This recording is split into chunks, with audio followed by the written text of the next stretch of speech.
bonjour. Nous sommes aujourd'hui dans l'émission Un moment avec Louise. Est-ce que vous pourriez vous présenter en quelques mots?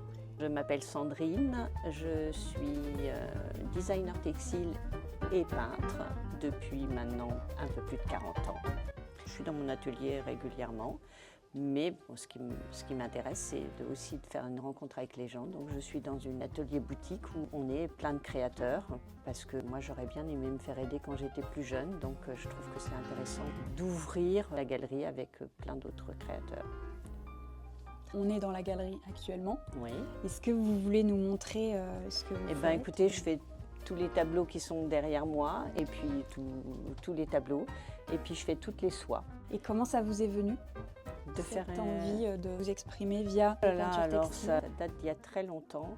Quand j'étais toute petite, quand on me demandait d'être un peu sage, on me donnait une feuille de papier et un crayon et je passais des heures à dessiner.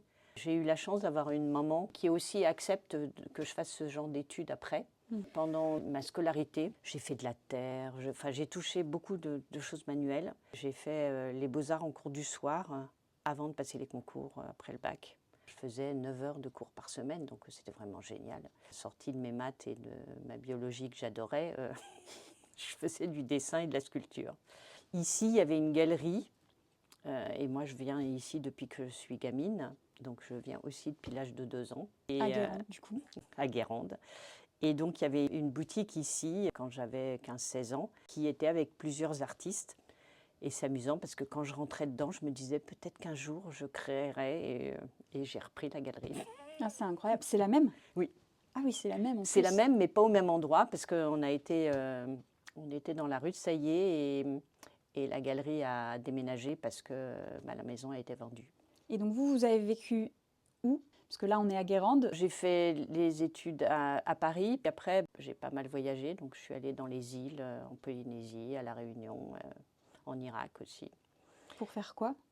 Pour suivre mon conjoint et puis pour faire de l'art, parce que je peignais là-bas. Voilà, j'ai toujours peint. Est-ce que votre art a changé, votre manière de vous exprimer? Ma première expo était rue des Blancs-Manteaux à Paris. Et curieusement, je peignais déjà des fonds marins, alors que je ne savais pas du tout que j'allais aller en Polynésie. Je suis arrivée en Polynésie en 87.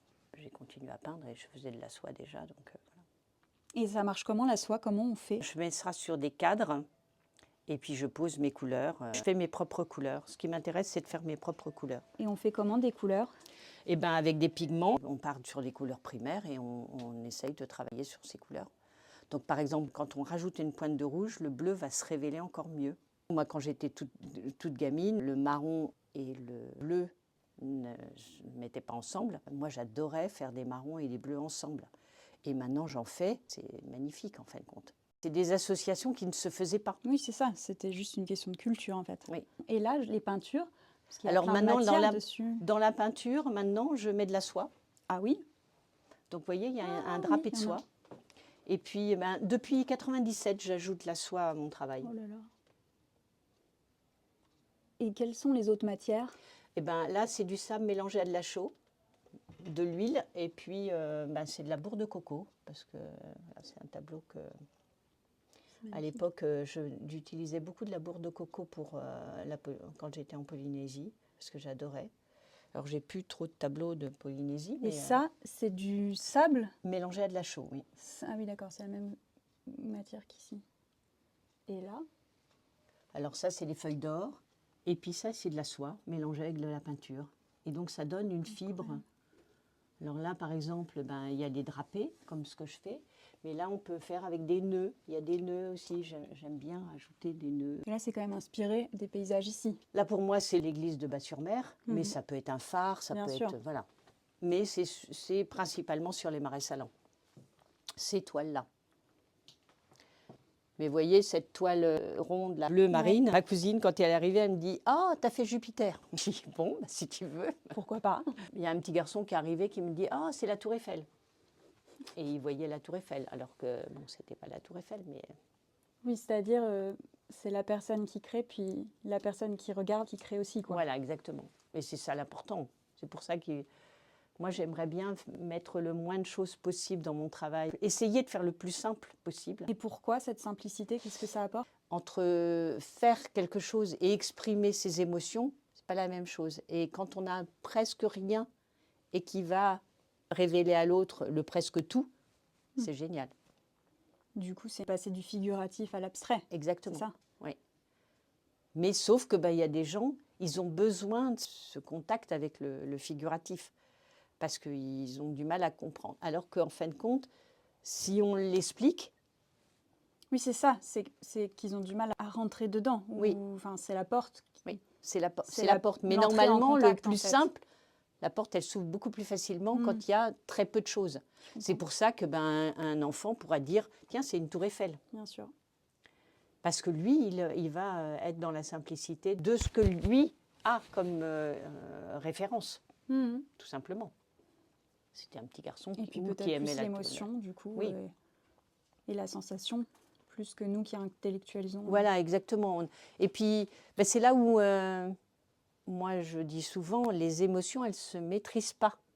Alors qu'on a tous dans nos égos, et puis le côté intellectuel. Oui, mais enfin bon, moi, ça m'amuse souvent, les gens qui intellectualisent la peinture.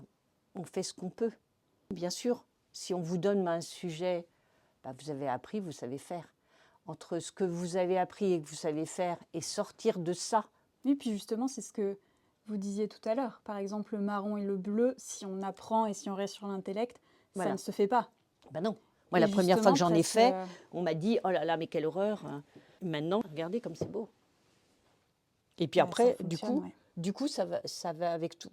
Bah oui, ça fonctionne. Parce que ça va totalement. autant avec les noirs, les bleus marines, les marrons, les gris. Ouais. Ils se nourrissent l'un l'autre. Enfin, ils Voilà, s'enrichissent exactement. l'un l'autre totalement.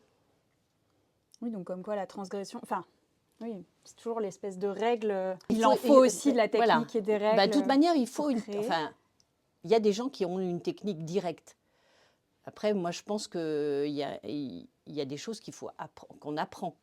Il y a des gens, instinctivement, ils n'ont pas besoin d'apprendre pour le savoir. Mais pas sortir du cadre, équilibrer sa toile. Quand on a un format, normalement, ça, c'est des choses qu'on apprend. Et c'est important pour l'équilibre de la toile. Mais après, on peut aller n'importe où. Quand on voit l'harmonie des couleurs, la nature, elle l'harmonise tout le temps. Donc, quand on fait de la couleur, on peut tout le temps faire des choses différentes. Et c'est ça qui est intéressant. Et on les voit dans la nature.